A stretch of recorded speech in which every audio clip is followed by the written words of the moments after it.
Welcome to today's 2-minute migration tip. Practical tips for migrating learning from the classroom to the digital world. It's part of my digital learning design channel. Today, we're talking about objectives versus outcomes. What do I mean by that? Well, really quickly, we'll run through this table. The difference between an objective and an outcome. Some may argue with me, but my own experience, all of my studies, and all of my own research say these are two very different things. And here's why.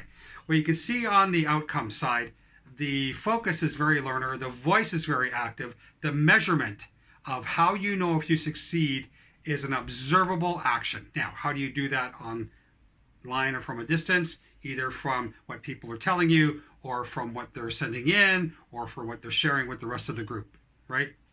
It's only limited by the learner's ability or interests. In other words, they could take the basics of what you've done and add on to it. And the purpose has a very definite destination. Now you'll say, well, so does a class. No, the class has an aim that it's trying to get everybody to. When you're doing individual learning, basically online learning is like an ILP, you're really after a specific measurable outcome that the student is going to be able to do. So how do we do outcomes?